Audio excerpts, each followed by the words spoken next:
All right, let's talk about one of the ultimate what-if scenarios in history. You know the kind. What would actually happen if you took a small, super elite unit of modern soldiers and just dropped them onto an ancient battlefield? Well, today, we're going to explore that exact question. So let's dive right into this absolutely epic hypothetical clash, a single platoon of U.S. Marines going up against an entire Roman legion. So picture this. On one side, you've got the absolute pinnacle of modern infantry, the U.S. Marine, armed with tech that's been forged over centuries of warfare. And on the other side, the very backbone of the ancient world's most dominant military machine, the Roman legionary.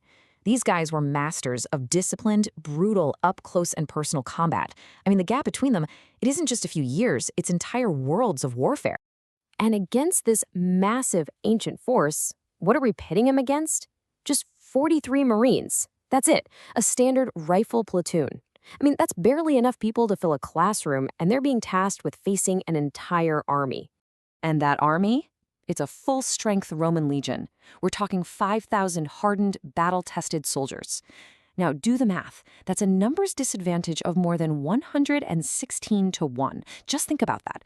On paper, this isn't even a battle, right? It's a slaughter.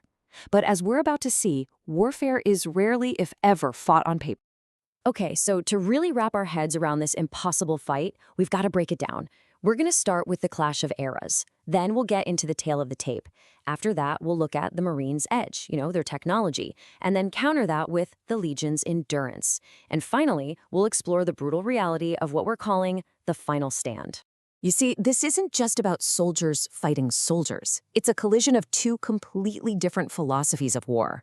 You've got the modern way of thinking, all about precision, speed, and killing from a safe distance, versus the ancient art of just overwhelming your enemy with massed formations, iron discipline, and a grinding, bloody war of attrition.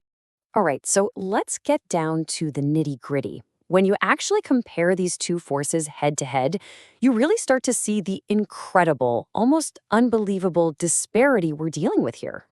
I mean, just look at this. The differences are absolutely staggering. The Marines' effective range is over 15 times that of the Romans' best throwing spear, the pilum. And that famous testudo formation, the turtle shell of shields, it was brilliant for its time, but it's totally useless against an enemy who literally owns the night with thermal vision and can coordinate attacks with instant communication.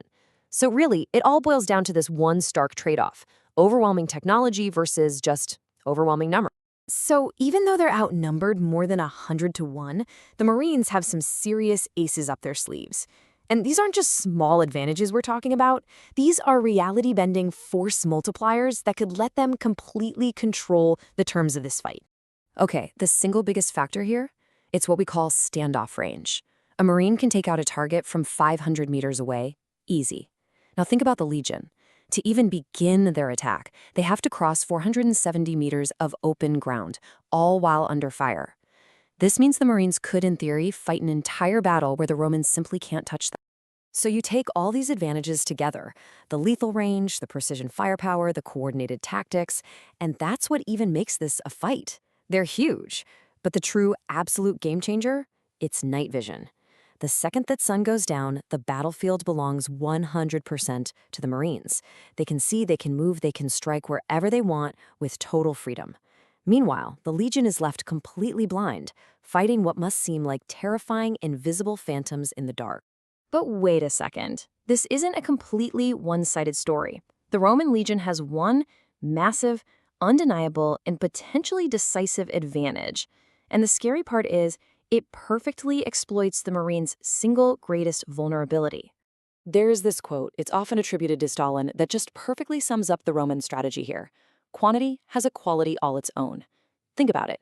The Romans don't need to be faster, they don't need to be stronger, they don't need better weapons, they just need to be more. They can absorb casualties on a scale that is just unimaginable to a modern military unit. Their sheer mass is a weapon.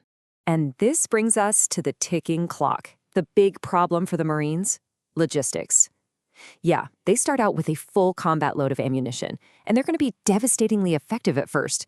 But as they fight off wave after wave after wave, their ammo supply just dwindles. And remember, in this scenario, there's no resupply coming. Every single bullet is finite, which puts an unbelievable amount of pressure on every single shot they take. And that's the brutal truth of it, isn't it? Every single piece of incredible technology the Marines have depends on a finite resource. A Roman sword, though, it never runs out of swings. The Legion is fueled by manpower. The Marines are fueled by ammunition. And one of those is definitely going to run out. So, what happens? What happens when the unstoppable force of modern technology slams into the immovable object of ancient manpower? Well, the outcome, whatever it is, forces us to totally rethink what it even means to win a fight like this. Really, it all seems to boil down to two possible outcomes. The first one, a tactical victory for the Marines. They inflict thousands of casualties, they completely break the Legion's morale, and they achieve whatever their objective was. They win the battle. But then there's the other outcome, strategic overwhelm. This is where the Roman commander makes a grim but smart calculation. Sacrifice thousands of men just to absorb every single bullet.